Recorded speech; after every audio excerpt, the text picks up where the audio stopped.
Hi, this is Kyle from Gun Gamers, and today I'm going to be looking at the Scorpion EVO. Now, I've had this for actually almost a year at this point. I've run this quite a bit, and so I have some thoughts on it. Now, this is generally regarded as like the top tier PTW Challenger. Why would you get a Crytek when you could buy one of these? That's what people call this, and it's a good gun, but it's not perfect. Now, just like the real EVO, it's built with this nylon body, which is really durable. I managed to get a BB strike on it from point blank from a teammate, and that did leave a nice BB indentation in it. But overall, this gun, it comes with a 3-round burst and a fancy MOSFET, and every time you load a magazine, you have to hit the bolt release to activate it. Otherwise, your gun will not fire, trying to imitate the real one, which is actually a point of contention with me that makes me angry. Because as you can see, I can put this down, but then it didn't go forward. I still have to hit the release, if I can do that backwards, for it to activate. Otherwise, my gun still won't fire even if I release it, which I don't really like that, and I feel like they shouldn't have done it that way. The other thing is, a lot of people love ambi selectors on guns. They're the new hotness. I hate ambi selectors a lot of the times because when I'm putting my hand up to keep, safe off the trigger, I tend to bump the selector and I'll knock it onto safe. Then I'll go to shoot, and all of a sudden I can't because I put my gun on safe, and that's gotten me killed a few times. So what I did is I got a 3D printed selector delete, and to give you an idea of how common this is, it is like the most common modification on real EVOs. So it's a pretty common thing.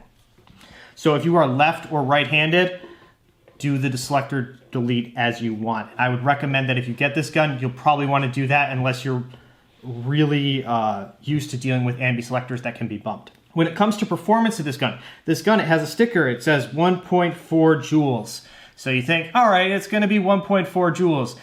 No, it's not going to be 1.4 joules, but it'll be close, but sometimes not good, because I went to use this gun at a Desert Fox event, and I failed chrono.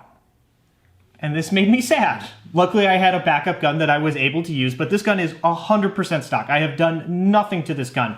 And I failed chrono, which was 1.5 joules, and I actually chronoed over, and Eric was actually acting as chrono, and he had to tell me, no, you can't use it. And that made me very sad. But, so be aware of that. Be prepared to check the chrono and get a lower spring if you need to.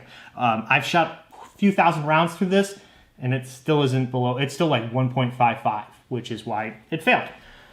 So, in terms of other features, it comes with these sights, which are actually pretty nice, but you have to get really low on them to see it. So if you have a high cheek kind of face protection, or if you run a paintball mask, you'll find it very hard to get onto that. The stock adjustment range is pretty good, even for large people. E-house size being the top of the range of that, but he still can fit it. It is a little bit small though. It comes with the side rails, unlike the Elite Force MP7, which decided to make those a premium extra. It comes with a weird threaded barrel attachment that if you want to run the standard, you have to get an adapter, which I don't like.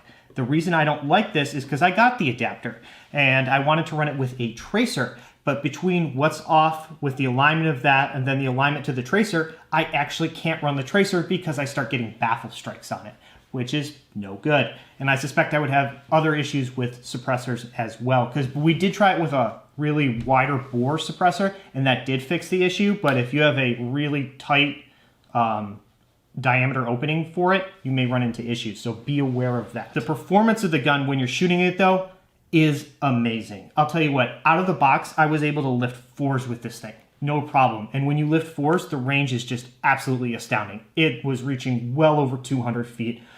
Basically, if I could see them and it wasn't full sniping distance, they were in some serious trouble. So it is a performer for certain. The big downside, though, is the battery compartment is tiny. And for that reason, that's why I have this giant Ghetto PQ box on it. So I can just run whatever battery I want. And that works really well for me. It looks a little unsightly, and some wouldn't want to do it. Some would want to stick with the niche batteries. But with how much of a pain it is to adjust this, I'd just rather run the big battery box and then swap out as needed, especially if I'm going to do a lot of shooting.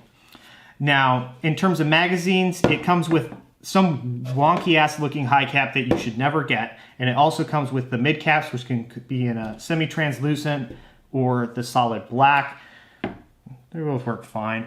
But the problem is the capacity on these. It comes in 75 round mid caps. I wish they're kind of like 100 round mid caps personally, but they're not terrible. They actually will fit in a lot of M4 pouches without any major movement in them, which is kind of nice. So you may not have to replace all your pouches, especially if you run Kydex inserts. But they work pretty well for me.